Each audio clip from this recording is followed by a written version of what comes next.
So when I first met with Jay and the team, I told them, my joke to them was, you can do anything with Trese as long as you don't make her wear a pink trench coat and you give her a talking cat.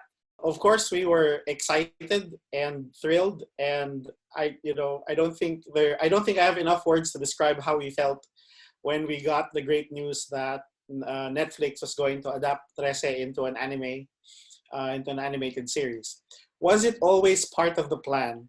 Um, the answer is yes and no.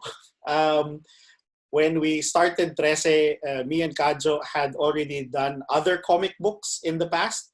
We ran out of funds to make more comics. So by the time we started Trese, we just said, oh, let's do it for fun. Let's do it because we want to do something else other than our usual day jobs. Me and Kajo used to work in the same ad agency network back then. So when we started making Trese, it was just really to make stories that we wanted, that we liked. But of course, as we made more of those stories, people started to say and ask us, hey, this would make a great TV show or movie. So that dream of it becoming adapted into movie or film or TV, started to bubble in our heads. So I guess in a way later on, the dream of wanting to see your story on screen has always been there. But no, it wasn't part of the plan when we started it back in 2005. I don't know if we can say it's going to be the template. I do hope that it becomes inspiring for all other creators and animators that a Pinoy story can reach a global audience. Definitely very excited that our showrunner and director is, of course, Jay Oliva, and he is well known for doing Batman, Justice League Dark, and a lot of other DC animated films. But I think the more exciting thing is that he's Pinoy, and that the production studio and Netflix chose a Pinoy to be the showrunner and director of Trese. So it just makes this project even more closer to us, that it's being done by fellow Filipinos. When we started the project, we spent, me and Kajo got to spend a day with Jay and the team. So I got to talk to them on video call since I'm over here. And they asked me a bunch of questions about the characters, about the storyline. Kajo was the one who actually got to meet them. So he also spent a day with Jay and his art director, Jojo.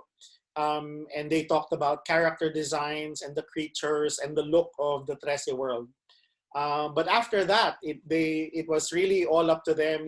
We trusted them to adapt Trese into the animated series that it's going to be. And I have had the chance to read the scripts. And I do feel that Jay and the team have done a great job in adapting Trese, and I think even if you are an old-time Trese reader, you will still be surprised at what they did to the story.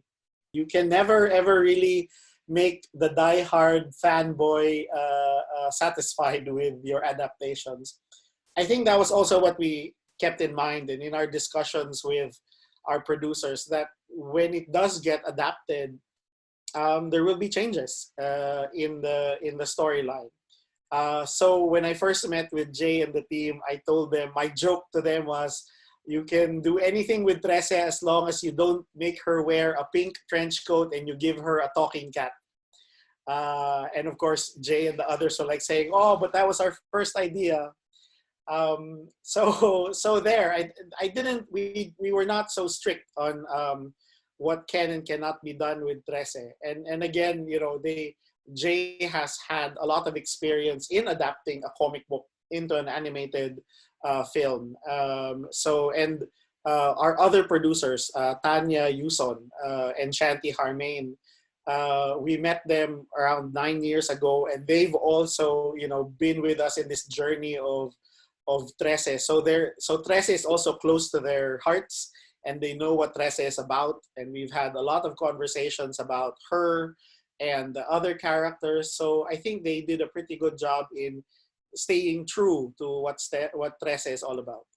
As cliche as it might sound, the whole hashtag Pinoy Pride is something that still that is something that we still love to feel, right? There is this joke about somebody wins or becomes famous, and that person is one half Pinoy or one fourth Pinoy, and we're so already proud of that person's achievement, right? But it is. I mean, I do hope that that seeing a Filipino story, and more importantly, that for Pinoys around the world to see a story that features stories from Philippine folklore and our mythology on Netflix being watched by people around the world. I hope it does give them a sense of pride and makes them say, hey, I know what that's all about. And that they will suddenly become, the spotlight is suddenly put on the Pinoy. And you will suddenly have, your colleagues and your neighbors, asking you about, what is an aswang, what is a tikbalang, in the same way that anime and manga have made Japan such a cultural force that kids and artists around the world want to copy that style.